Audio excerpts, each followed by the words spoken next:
Hola, hoy vamos a meternos de lleno en un concepto que nos parece crucial en la historia y la teología cristiana, la apostasía. Así es.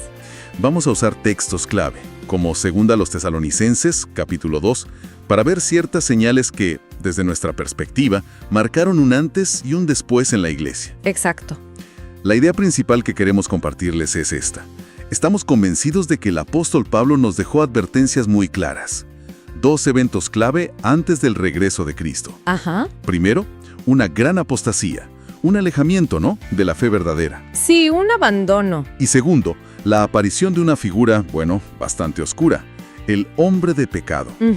A ver, no estamos intentando predecir el futuro ni nada de eso. Lo que buscamos es entender cómo estas advertencias bíblicas, creemos, ya se reflejaron en eventos históricos. Eventos que ya pasaron y que dieron forma a la iglesia tal como la conocemos. Exactamente. Vamos a desglosar juntos nuestra forma de entender esto. Partimos de la idea de que ese misterio de la iniquidad del que habla Pablo, pues ya estaba operando en tiempos de los apóstoles. ¿Ya desde entonces? Sí. Vamos a ver qué entendemos nosotros por apostasía en este contexto, tanto bíblico como histórico, y cómo ciertas figuras, y quizá más importante, ciertos cambios en la estructura misma de la iglesia representan para nosotros el cumplimiento de esas advertencias tempranas. Queremos compartir esta línea de interpretación que consideramos vital. Perfecto. Entonces, vayamos al principio, al origen de estas advertencias. En la segunda carta a los tesalonicenses, que es muy temprana, ¿verdad?, escrita por ahí del año 51-52, Sí, muy al inicio. Pablo ya les está sonando la alarma. Les recuerda algo que ya les había dicho en persona. Les dice, ¿no se acuerdan que cuando estaba con ustedes les decía esto? Les había hablado de una apostasía, una caída generalizada que él veía venir casi inminente. Y la palabra que usa, apostasía, en griego, apostasía, tiene un peso especial, ¿no? ¿En qué sentido? Bueno, en el mundo griego de esa época no era solo un término, digamos, religioso. Se usaba mucho en el ámbito militar o cívico. Ah, mira, Sí, describía la deserción de un soldado, alguien que abandona las filas, o la traición de un ciudadano a su propia ciudad, a su polis. entiendo. O sea, algo grave. Muy grave. Al usarla, entendemos que Pablo está hablando de un abandono deliberado, una traición consciente a la fe y a la lealtad que se le debe solo a Dios. Es un término fuerte, implica una ruptura seria. Y no era algo como para el futuro lejano, ¿cierto? Pablo mismo lo dice ahí, en Tesalonicenses, ya está en acción el misterio de la iniquidad. Exacto, lo dice en presente. Estaba hablando de su propio tiempo, no de siglos después. Y no fue el único en advertir. Pablo le dijo a Timoteo que vendrían espíritus engañadores, doctrinas de demonios, que desviarían a muchos. Y a los líderes de Éfeso, les dio una advertencia tremenda, que después de que él se fuera, entrarían lobos rapaces que no perdonarían al rebaño. Es verdad, las advertencias venían de varios lados, de distintas voces apostólicas. Pedro y Judas también, ¿no?, denunciaron con mucha fuerza cómo se infiltraban hombres impíos. Que entraban como escondidos. Sí, encubiertamente para torcer la gracia de Dios, para causar división. Y Juan, en su primera carta, es súper directo. Dice que en su tiempo ya han surgido muchos anticristos. Muchos. Para nosotros, todo esto es evidencia muy clara. La apostasía no era una teoría para el futuro, era una realidad que ya estaba ahí, activa en el siglo I. Ok, eso nos lleva a una pregunta clave que surge de ese mismo pasaje, de 2 Tesalonicenses 2. Si esa fuerza de iniquidad ya estaba actuando, Pablo dice que algo o alguien la estaba deteniendo, como un freno, ¿no? Sí, frenando que se manifestara del todo ella y el hombre de pecado. ¿Qué o quién era ese freno? Ese es un punto fascinante y muy debatido a lo largo de la historia. Hay una interpretación bastante común que sugiere que es el Espíritu Santo el que frena. Sí, la he escuchado. Pero al analizar el texto más a fondo y ver lo que escribieron los primeros cristianos, los llamados padres de la Iglesia, llegamos a una conclusión distinta. Una que nos parece que encaja mejor con el lenguaje de Pablo y con lo que estaba pasando en esa época. Por el lenguaje dices. Sí, fíjate en el detalle lingüístico. Es interesante. Pablo usa primero un pronombre neutro, tokatejon, que se traduce como lo que detiene. Ajá, neutro. Y justo después usa uno masculino, o katejon, el que detiene. Cambia de género. Exacto. Nos parece muy significativo ese cambio, porque si estuviera hablando del Espíritu Santo, a quien el Nuevo Testamento siempre presenta como una persona, y se refiere a él con pronombres masculinos, por ejemplo, en Juan 16. Cierto. Este uso alternado de neutral y masculino sería, pues, raro, un poco extraño, ¿no? Tiene sentido. Entonces, ¿cuál es la otra interpretación? Bueno, aquí es donde consideramos clave lo que dijeron figuras muy tempranas y muy respetadas en la historia cristiana. ¿Cómo quiénes? Pues, padres de la Iglesia muy influyentes entre los siglos II y V, gente como Tertuliano allá en Cartago o Juan Crisóstomo en Constantinopla. Ok, ¿y qué decían ellos? Ellos propusieron una lectura diferente. Entendieron que lo que detiene, eso en neutro, se refería al poder establecido, a la ley, al orden del Imperio Romano como institución. Ah, la institución, por eso neutro. Exacto. Y por lo tanto, el que detiene, en masculino, Sería el emperador. sería la figura que encarnaba ese poder en ese momento, el emperador romano que estuviera gobernando. Crisóstomo incluso sugiere que Pablo no lo dijo abiertamente, no nombró al imperio o al emperador por precaución. Claro, para evitar problemas políticos. Exacto. Así que desde esta perspectiva que compartimos, la caída del poder imperial romano, la desintegración del imperio, sería la señal de que ese freno se había quitado. Y eso abriría la puerta a la siguiente fase. Entendido. El freno era Roma y su emperador. Correcto.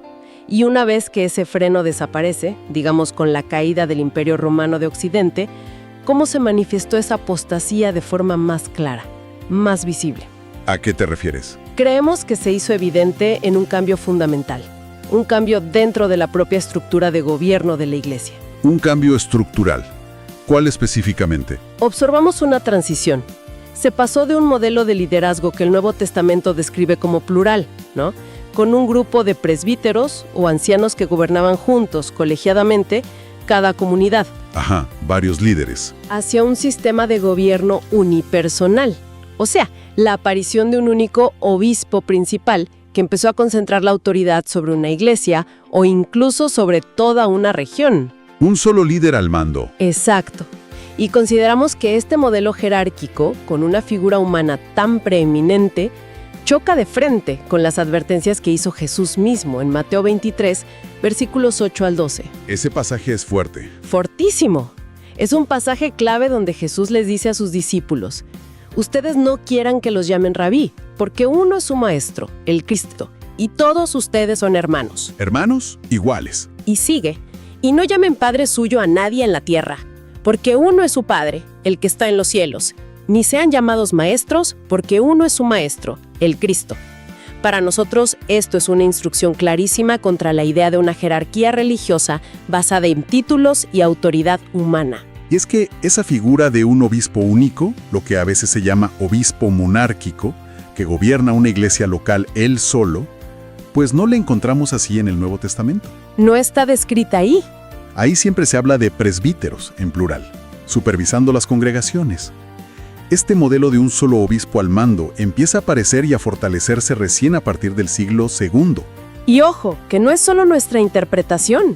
Hay un consenso histórico bastante amplio sobre esto, incluso reconocido por eruditos católicos respetados como Francis Sullivan. ¿Qué dice él?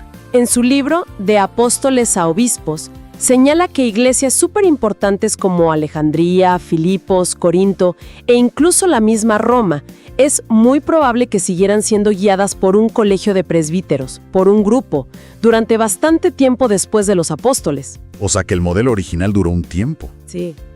Y cada estructura que luego se volvió estándar, un obispo ayudado por presbíteros y diáconos, esa estructura triple no se generalizó hasta bien entrado el siglo II. Entonces esta nueva estructura, la del obispo monárquico, es vista por nosotros como la semilla de la apostasía estructural. Fue un cambio gradual, pero que con el tiempo puso las bases para el sistema episcopal que conocemos hoy, y que siglos después terminaría en la institución del papado romano, con un obispo reclamando autoridad sobre toda la iglesia. Creemos que este proceso recibió un empujón enorme con eventos históricos clave. Primero, la conversión del emperador Constantino a principios del siglo IV. Que le dio muchos privilegios a la Iglesia. Exacto, la llenó de privilegios, de estatus mundano, y luego, de forma aún más decisiva, el Edicto de Tesalónica en el año 380. ¿Qué hizo ese edicto? Convirtió al cristianismo en la religión oficial y obligatoria del Imperio Romano. Vemos esto como un matrimonio fatal entre la Iglesia y el poder del Estado. Una mezcla peligrosa. Sí, que llevó a una institucionalización masiva y en muchos aspectos creemos a que la Iglesia absorbiera prácticas y mentalidades paganas del mundo romano. Y luego vino la caída del Imperio Romano de Occidente, en el 476. Y eso dejó un vacío de poder en Roma, ¿no? Claro, y el obispo de Roma, que ya venía ganando prestigio e influencia en la Iglesia, empezó a asumir también funciones políticas, administrativas. Se volvió una figura de poder terrenal también. Exactamente. Y eso fue clave para consolidar la figura del Papa, no solo como líder religioso, sino como un poder aquí en la tierra. Y es justo aquí donde conectamos con la segunda señal de Pablo en 2 Tesalonicenses. La manifestación del hombre de pecado. También llamado hijo de perdición. Pablo le da 2 características principales. Primero, dice que se opone y se levanta contra todo lo que se llama Dios o es objeto de culto. O sea, su naturaleza es de oposición a Dios, directa. Pero la segunda característica es, para nuestra interpretación, aún más reveladora. Dice que llega tanto que se sienta en el templo de Dios como Dios, haciéndose pasar por Dios. ¡Wow! No solo se opone. No, usurpa el lugar de Dios. Se hace pasar por él. Que es fundamental aquí entender el doble sentido de la preposición griega anti, que está en la palabra anticristo. Tiene doble sentido. Sí, puede significar en contra de, como oposición, pero también significar en lugar de, o sustituyendo a. O sea, puede ser oposición o sustitución. Exacto. Por lo tanto, ese hombre de pecado no solo lucha contra Dios, sino que pretende ocupar su lugar, reemplazarlo. ¿Y cómo lo hace? La clave está en esa frase, sentándose en el templo de Dios como Dios. Ok, pero ¿qué es el templo de Dios para nosotros según el Nuevo Testamento? Ya no es el edificio de Jerusalén, ¿verdad? Claramente no. Después de Cristo, los apóstoles enseñan que el templo ya no es un edificio físico. El verdadero templo de Dios es la comunidad de los creyentes, es la iglesia misma. Pablo lo dice. Sí, explícitamente en 1 Corintios 6. O ignoran que su cuerpo es templo del Espíritu Santo.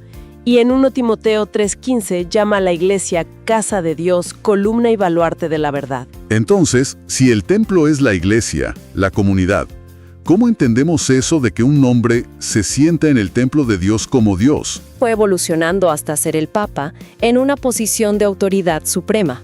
Cabeza visible sobre toda la Iglesia Universal. Exacto. Y consideramos que ese es un lugar que solo le pertenece a Jesucristo. Él es la única cabeza verdadera de la Iglesia. Lo vemos como una contradicción directa a lo que dijo Jesús en Mateo 23, cuando nos advirtió no llamar a nadie padre en la tierra. Y recordemos que papa viene del griego para padre. Ni maestro en ese sentido espiritual absoluto, porque solo Dios es nuestro Padre y solo Cristo es nuestro Maestro. Así es. Entonces, entendemos que la apostasía estructural, que empezó con ese obispado monárquico en el siglo II, alcanzó su manifestación completa en la figura del papado, ya consolidado siglos después. Un sistema que creemos se interpone entre el creyente y Cristo. Y es muy importante señalar que esta interpretación, esta forma de verlo, no es algo nuevo o aislado que se nos ocurrió a nosotros. No es una idea moderna. Para nada. Al estudiar la historia, encontramos una larga línea de voces disidentes, especialmente en la Edad Media y luego con la Reforma Protestante. Gente que se opuso con valentía a esa estructura jerárquica y a las pretensiones de autoridad del papado romano. ¿Y qué decían esas voces? Pues muchas de ellas identificaron precisamente al papado con estas figuras bíblicas, el anticristo o el hombre de pecado. Tenemos ejemplos tempranos. Sí, claro. Por ejemplo, los valdenses. Un movimiento que surgió ya en el siglo XII. Hace mucho. Muchísimo. Sufrieron una persecución terrible. Muchos de sus escritos fueron destruidos, pero sabemos que tenían esta visión crítica del poder papal. Y más adelante, en el siglo XIV, una figura como John Wycliffe, en Inglaterra, a quien a veces llaman la estrella matutina de la Reforma. Wycliffe, ¿sí? Fue muy directo. Llamó al Papa el Anticristo, el orgulloso sacerdote mundano de Roma, sin rodeos. Fuerte. Siguiendo esa línea, Jan Hus, en Bohemia, a principios del siglo XV, argumentó que un papa que vive en contra de las enseñanzas de Cristo, pues debe ser llamado Anticristo. Y su compañero Jerónimo de Praga. También defendió lo mismo ante el Concilio de Constanza. Y ambos pagaron con su vida, ¿no? Fueron quemados en la hoguera por mantener estas convicciones que nosotros compartimos hoy. ¡Qué valientes! Y los movimientos que surgieron de ellos, los Lollardons y los Husitas. Exacto. Los Lollardos, seguidores de Wycliffe, y los Husitas, en Bohemia, también mantuvieron esta perspectiva. Veían en el sistema papal la encarnación de ese hombre de pecado del que hablaba Pablo. Y esta identificación se volvió todavía más central, más explícita, cuando estalló la Reforma Protestante en el siglo XVI. Ahí ya fue un tema principal. Sin duda, Martín Lutero, el gran motor de la Reforma, fue absolutamente categórico en sus escritos. Llegó a decir esa frase famosa: si el Papa no es el Anticristo, que alguien me diga quién lo será. Tremendo. Y Juan Calvino, otra figura gigante de la Reforma, en su tratado sobre la necesidad de reformar la Iglesia, negó rotundamente que la sede romana fuera apostólica. La llamó una escandalosa apostasía y afirmó que el Papa era el Anticristo porque se oponía activamente al Evangelio. Y no fueron los únicos, ¿verdad? No. La lista sigue. Philip Melanchthon, el teólogo que colaboró estrechamente con Lutero, escribió que el pontífice romano con todo su reino es el verdadero anticristo. También él. Y John Knox, el reformador apasionado de Escocia, declaró sin pelos en la lengua que la iglesia papal era la sinagoga de Satanás y el cabeza de ella, llamado el Papa, es ese hombre de pecado del que habla el apóstol. Es impresionante la coherencia. Sí, vemos una coherencia notable en esta interpretación a lo largo de siglos de historia. Una línea de pensamiento que consideramos fundamental rescatar hoy en día. Y esto nos trae al presente, porque la conclusión que sacamos de todo este análisis histórico y bíblico es una advertencia. Una advertencia que creemos sigue siendo muy relevante hoy. ¿En qué sentido? Sospechamos que las estructuras y, sobre todo, las mentalidades que identificamos como parte de esa apostasía histórica, no desaparecieron por arte de magia con la Reforma. Creemos que todavía existen. Sí, creemos que persisten, a veces de formas muy sutiles, incluso dentro de muchas iglesias evangélicas y protestantes actuales. ¿Qué tipo de cosas vemos que se parecen? Pues, por ejemplo, esa tendencia en muchas iglesias modernas a una jerarquía muy marcada, con la figura de un pastor principal o pastor senior, que concentra una autoridad casi monárquica. Que nos recuerda al obispo único de los primeros siglos. Exacto. También la fuerte distinción entre clero y laicos. Esa idea de que hay una clase especial de ministros, a menudo puestos por encima del resto de los creyentes. En contra del sacerdocio universal de todos los creyentes que creemos que enseña el Nuevo Testamento. Sí. Y mencionamos también una tendencia preocupante en algunas denominaciones a venerar a sus líderes, a veces llamándolos padre espiritual de una manera que parece quitarle lugar único a Dios como padre. Sí, eso se ve. Y en general, la complejidad institucional. Organizaciones enormes, burocracias, un énfasis a veces exagerado en edificios, en programas, que contrasta mucho con la sencillez y la dependencia directa del espíritu que, según leemos, caracterizaba a la iglesia primitiva. Entonces, nuestro llamado final, basado en toda esta interpretación, es a un discernimiento constante Sí. y valiente. Sí. La pregunta que creemos que debemos hacernos continuamente en nuestras propias comunidades de fe es esta. ¿Estamos permitiendo, quizás sin darnos cuenta, que figuras humanas, que estructuras de la iglesia o que tradiciones acumuladas ocupen el lugar central? El lugar que solo le corresponde a Cristo. Exacto. Como Señor, como Maestro, como cabeza de la iglesia. Desde nuestra perspectiva, la verdadera fidelidad cristiana no está en ser leales ciegamente a una institución o a una jerarquía humana, por muy antigua o venerable que parezca. ¿Dónde está entonces? Creemos que está en mantenernos firmemente agarrados a la palabra de Dios y en reconocer y someternos únicamente a la autoridad suprema y directa de Jesús sobre su pueblo. Hemos recorrido hoy juntos nuestra forma de entender la apostasía y el hombre de pecado. Conectamos las advertencias bíblicas con lo que interpretamos como desarrollos estructurales clave en la historia de la Iglesia. Y las voces disidentes a lo largo de los siglos. Y los ecos que creemos que todavía resuenan hoy. Ciertamente, la perspectiva que hemos compartido es crítica y directa en sus conclusiones sobre cómo evolucionó la jerarquía eclesiástica y la figura papal, pero está fundamentada en nuestra lectura de las Escrituras y de la historia. Y como pensamiento final, para que quede reflexionando, más allá de las estructuras formales o los títulos específicos que analizamos hoy, les dejamos una pregunta personal. A ver. ¿De qué maneras sutiles, quizás sin darnos cuenta, las dinámicas de liderazgo, las tradiciones que heredamos, o incluso las presiones culturales dentro de cualquier grupo de fe, podrían estar opacando o haciendo de intermediarias en esa relación directa y personal con Dios que decimos buscar? Interesante pregunta. ¿Nos estarán alejando sin querer de los principios fundacionales que profesamos? Es una pregunta abierta, claro. Nos invita a seguir examinando nuestras propias vidas y nuestras comunidades. Un buen punto para seguir pensando. Sin duda. Bueno, hasta la próxima. Este podcast ha sido producido para el Ministerio Faro Eterno. Si deseas que sigamos produciendo más contenido como este, puedes apoyarnos haciendo tus donativos en los enlaces que se encuentran en la descripción o simplemente compartiendo este video.